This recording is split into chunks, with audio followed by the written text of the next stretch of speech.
Good evening.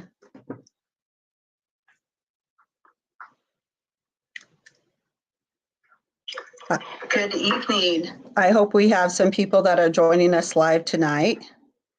We are back with Yellowbird traditional winter storytelling.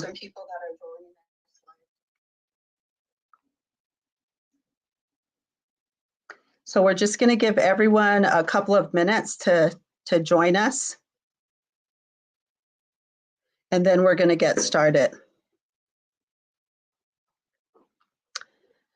It's been a while since we've been on, and my name is Lynette Tubles. I'm Oglala Lakota. I'm also of Northern Cheyenne descent, and I'm coming to you live from Lame Deer, Montana. And we're with Yellowbird Traditional Storytelling, our winter storytelling series. We're finally getting started again, and we're real happy and excited to be back. My traditional name is Duenya Kiapiwi, which is Scouts the Way Woman. It was given to me by my grandparents, Matthew Tubles and Nellie Tubles. I was raised in the community on the Pine Ridge Indian Reservation, the Payabia community. And my mother is Malvina Winters, and I have a big, big family. And I currently reside on the Northern Cheyenne Reservation with my family, where, you know, our headquarters of Yellowbird Lifeways is. And so we originally started the Yellowbird traditional storytelling back during the pandemic. And we started at that time because we really wanted to provide centering, you know, for our community, and during the pandemic, you know, just to give them a place and a venue where they can just listen, they could center themselves, they could listen to the elders sharing this knowledge, this intergenerational knowledge that is really important to our people. And in our culture, you know, we say that our children and our elders are closest to Creator, you know, in that circle of life. And our children are sacred, and they just came from the other side, you know, here to this earth, and they come through their parents, and they have that, and then they go through their journey of life. And then as we get to be elders again, you know, we're preparing to go back across the other side. And so in our Indigenous culture and teachings, we're told that those two age groups are most important, you know, and we hold them in high regard. So, you know, those are some of the reasons why we wanted to do the storytelling and to pass on that intergenerational knowledge. And so we've had so many different storytellers come on. We've had some in our own community here, but from communities all across the country. And so we're going to continue with that. And we're really honored as we move into the winter season. We're partnering with another organization, First Peoples Fund, which is located out of Rapid City, South Dakota. And we're going to highlight, this is their 25th anniversary. And so we're going to be highlighting some of their storytellers, some of their artists, performing artists. So we're going to be highlighting them as we move forward. But tonight, we're really happy to have back, you know, one of our elders here on the Northern Cheyenne, Jennie Seminole Parker. And Jennie is, her father was a survivor of the Fort Robinson breakout. And right now, we're preparing for our 27th annual Fort Robinson Outbreak Spiritual Run. And so if you think about it, that happened January 9th, 1879. And it's really not that long ago if you think about it, because it's Jennie's father that was a survivor. And Jennie is here with us, and we're so fortunate to have her with us, and for her to share her stories, her knowledge, her wisdom. And we're very honored at Yellowbird that she's a part of our board of directors as well. So I'm going to turn this over to Jennie and allow her to share some of her stories, and maybe she might share or just give an overview of some of the stories she's going to share before she goes into it. And then I'll be back on again at the end to close it out. So I just want to thank all of you for joining us today. And I encourage you all to share, on your pages with your family and friends. And we're broadcasting both on Facebook and also on YouTube. So you can go back and rewatch these programs on both of those platforms as well. So want to extend heartfelt greetings to everybody out there, and to all of our elders, and all of our relatives out there. So with that, I'm going to turn it over to Jennie. Good evening. My name is Jennie Seminole Parker. My Cheyenne name is Oglala. I didn't know that was my Cheyenne name. My uncles used to call me Lynette, which means Rickera woman. I didn't know it until I grew up and I found out my true Cheyenne name.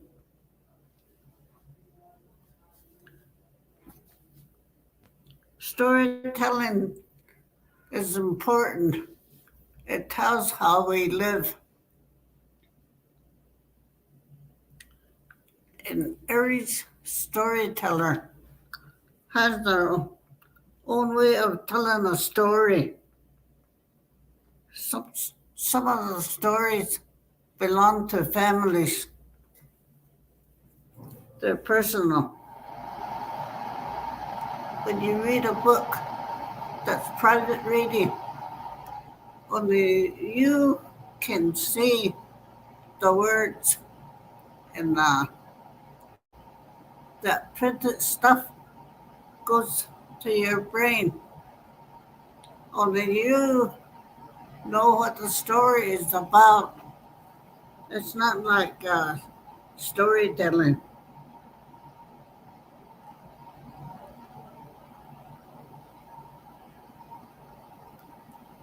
And there's I guess one of the things I want to stress, for every story, there's a moral of the story. There's no wrong way to tell a story. Every storyteller has their own way to tell a story. The oral traditions that were told to children were about the world we live in, and taught the children how to live. And it also taught them the consequences of what would happen if they act like that person in the story.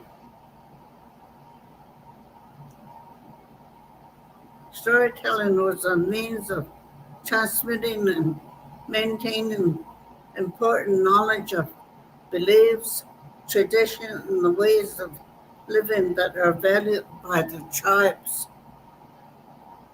The children learned from storytelling. They had a way of checking the comprehension. The storyteller would pick whoever was listening, check their comprehension. But they never corrected them. They just encouraged them to keep on telling the story. They always tell them they're doing a good job.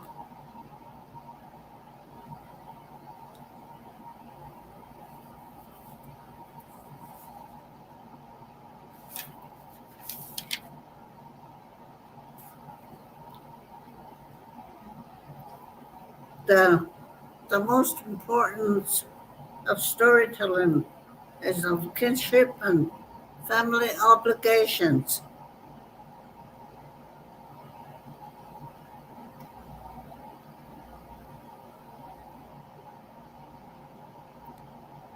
They knew about the positive role models,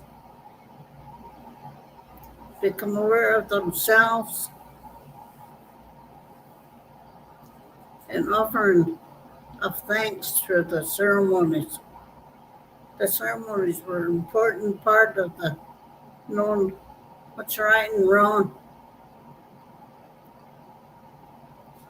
in participating. The child knew the responsibility that they were responsible for.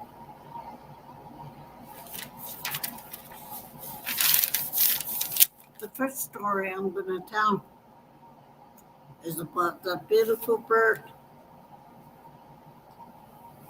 that turned into a bat. There was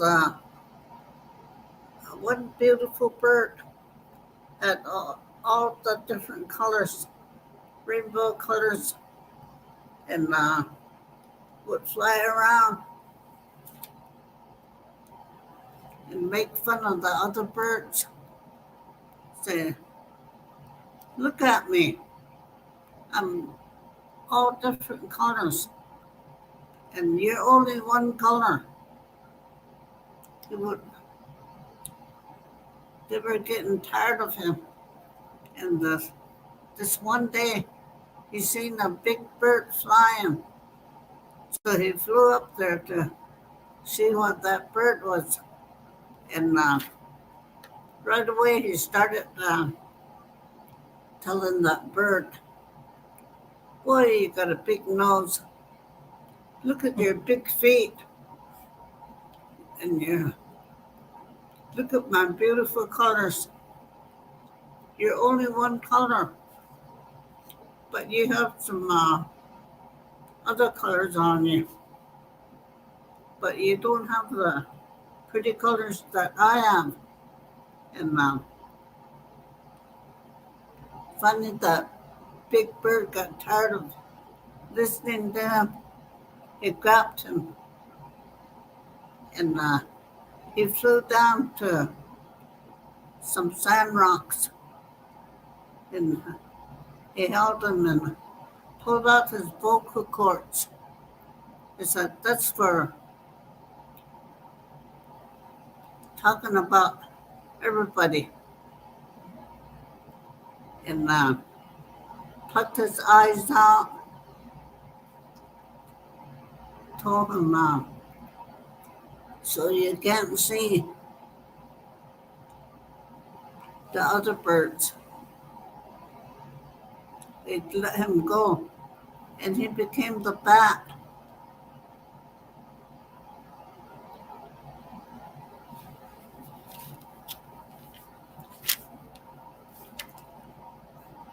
The moral of the story is not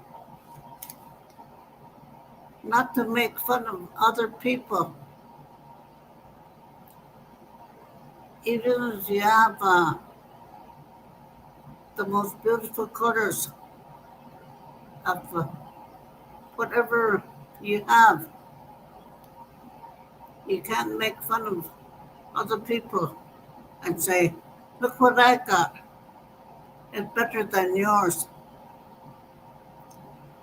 That's more of the story. And the children learn from it. The little ant and the next story is about the little ant and the grasshopper. This one day, this little ant would go to work every day, and that little ant was saving food for the winter. Had a big stash. He would bring food from his wherever he went, and he was piling it up. And then he would pass a tree, and there was a grasshopper sitting there. It was laying down, and it was laying there singing, and that little ant would tell the grasshopper, "You should go to work." And the grasshopper would say, "Why work? So you have food for winter." And that grasshopper wouldn't listen to the little ant. And that little ant, when it starts snowing, don't come knocking on my door.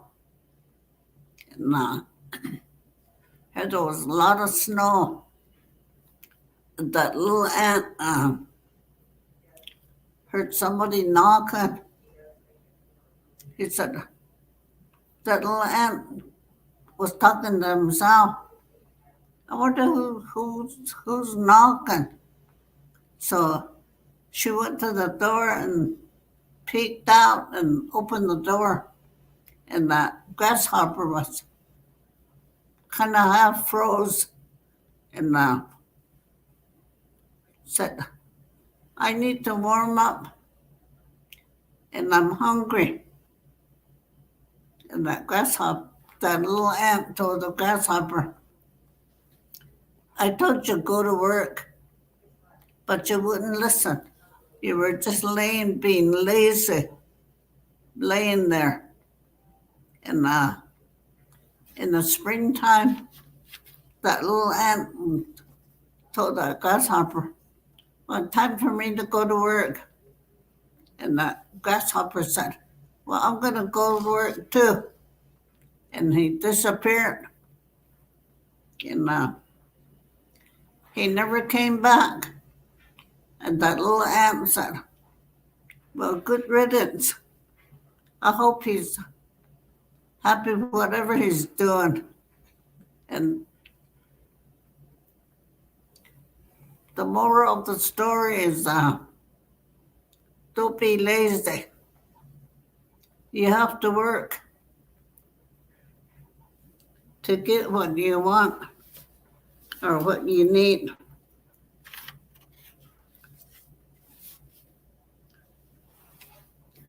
The children really liked the story,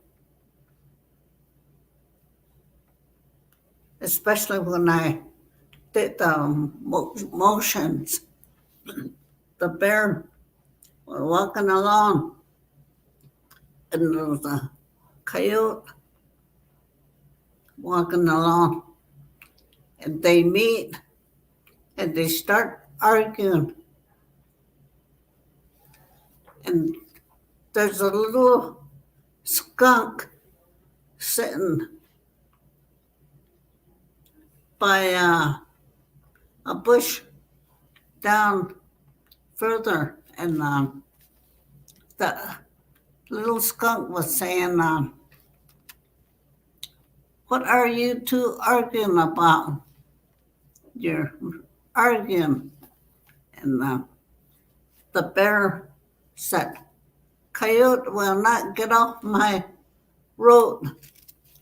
And the coyote said, "The bear will not get off my road.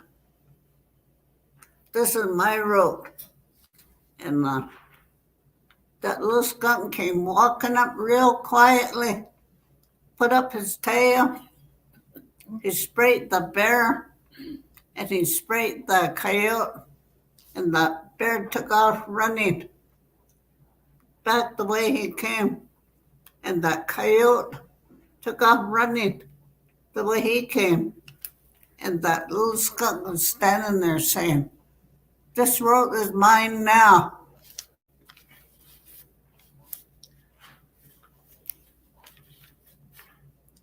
I always tell the kids that's one of their favorite stories.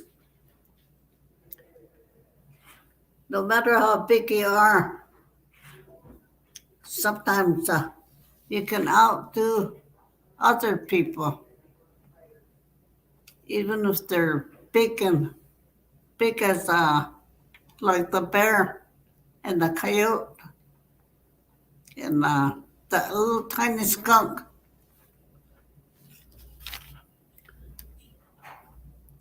The next story is about how night and day are divided.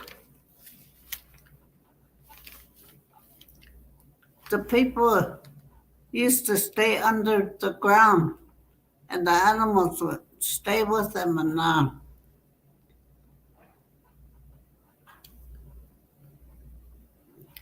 there was the bear wanted to be in charge.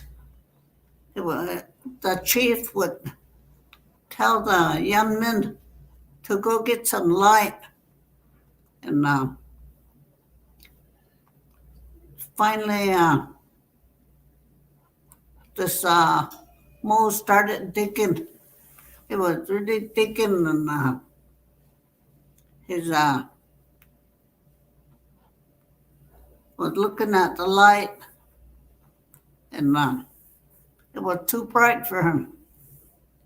He became blind, and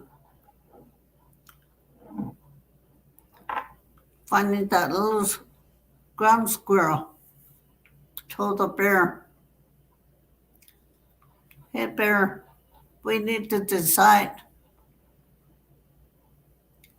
who wants to be dark all the time or who wants to be light."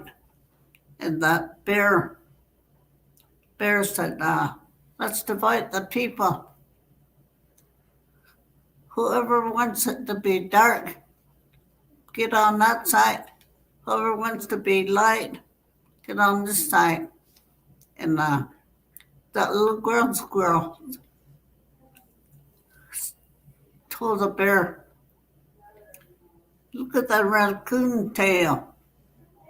It's light, dark, light, dark, light and dark. That's the way we should have the light and dark." And that bear got so mad, got mad at the ground squirrel. He reached out and he swiped him on his back. And that's why the little squirrel, ground squirrel, has marks on his back, because the bear left his mark on there. And but that's how they divided the night and day.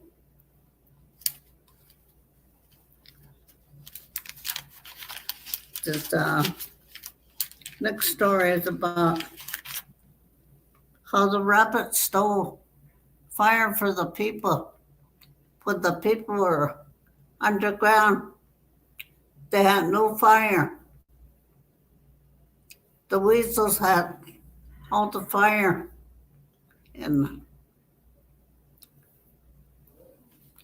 they had a big bonfire, but they guarded it with their lives. And the weasels would stand around that fire. They didn't let anyone close to it. And that chief told the young men, "Somebody go get some fire." And they wouldn't go get fire. And the young men said, "Well, we tried and tried. The weasels are really mean. They always attack us when we go try to steal fire." And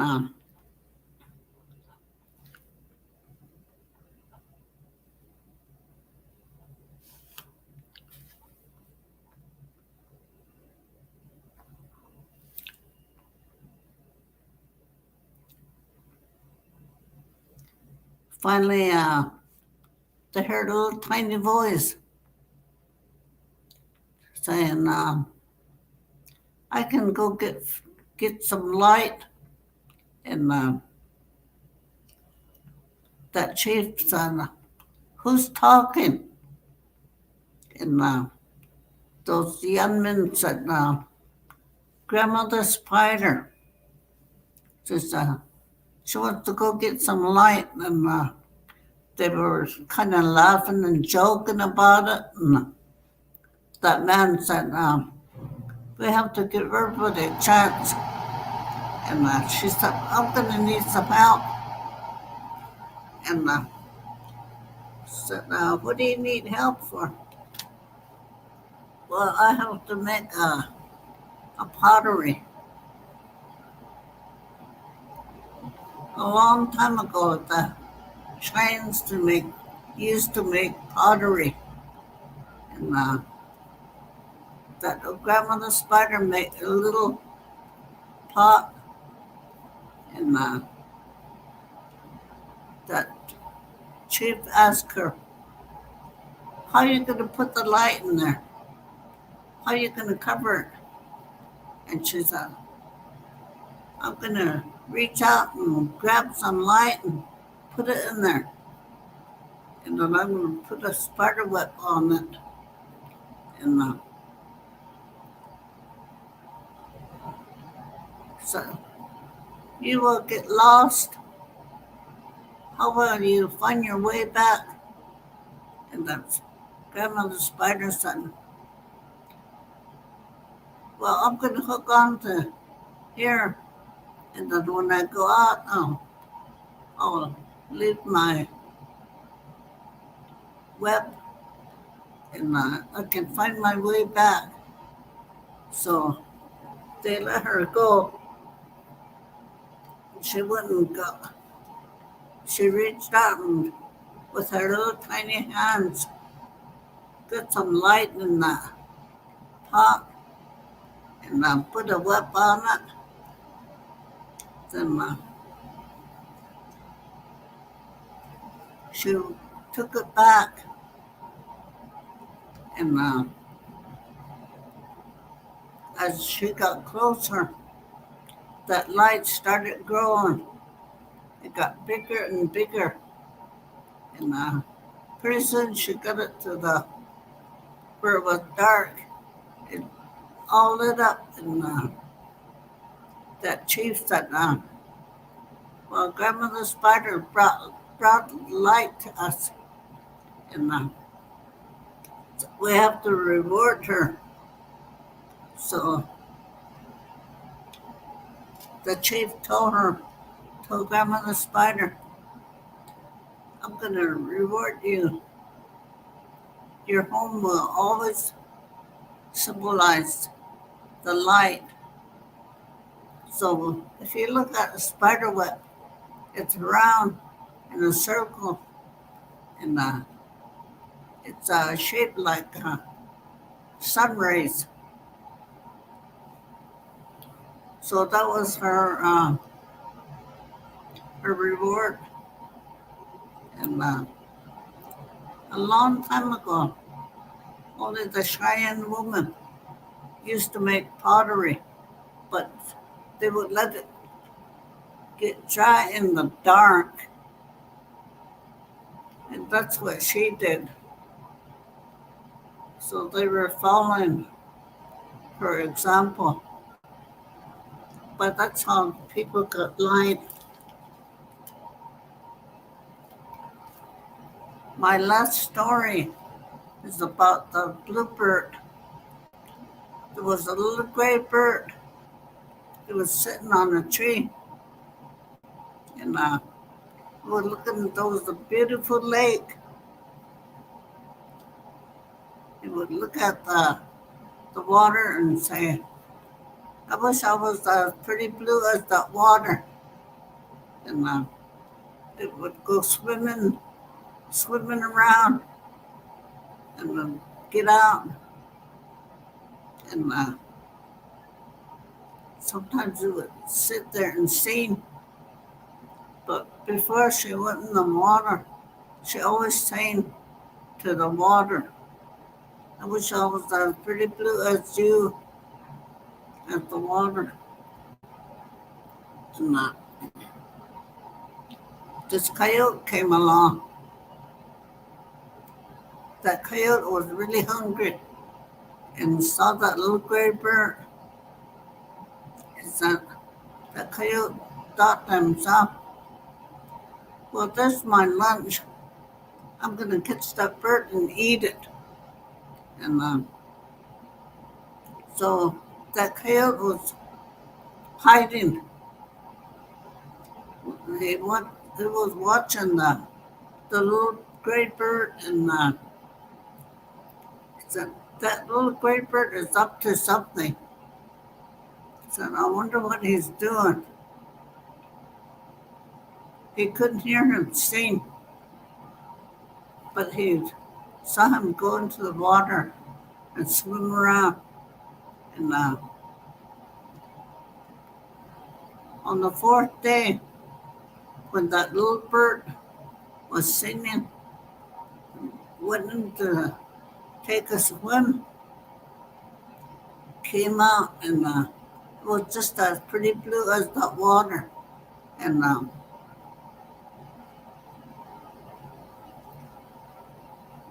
that coyote got so excited. He said, I've been watching you. How did you do that? And that little bird said, I sit there and sing for 4 days, sing to the water. I wish I was as pretty blue as you. And so the coyote started howling and making all kinds of noise and jumping into the water, splashing around. Then he got out, and the coyote was thinking to himself, that little bird just sang to the water, went swimming quietly, that I was making too much noise. So he tried it again, and this time he went in for a swim, and he came out. On the fourth day, when that coyote went singing, then he went swimming, then it was just as pretty blue as that water. And the coyote came out, and anybody around, looking around, and nobody was around. He said, somebody look at me. I'm just as pretty blue as that water. And finally he took off running. He was hollering all the time. Somebody look at me. So anybody around? He took off running so fast, and there was a tree in the road. He ran into that tree, and it knocked him down into the dust. And that's how the coyote got his dusty color. He lost all his blue.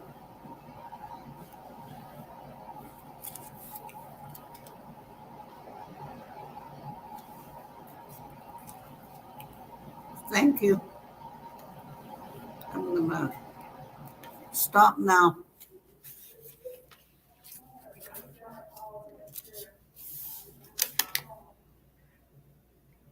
Oh, she's muted. Tell her she's muted.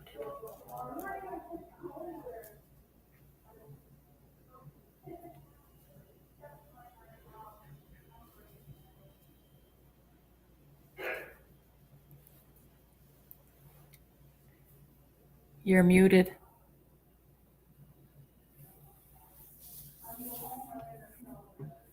Sorry about that. I guess I was muted, but thank you, Jennie. Thank you for those stories, those beautiful stories. And I think she shared about 7 stories tonight.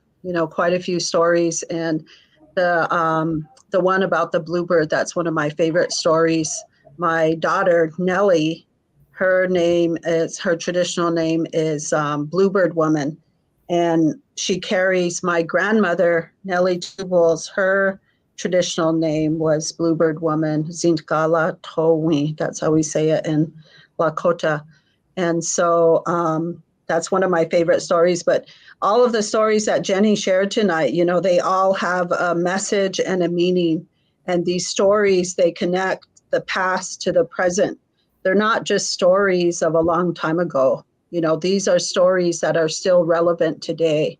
And that's why it's really important for us to continue to bring on our elders to share these stories. And so we're looking forward to the winter, the long winter right now. We're getting a lot of snow, and we've already had quite a bit of snow and, treacherous driving conditions, but it's a good time to sit back.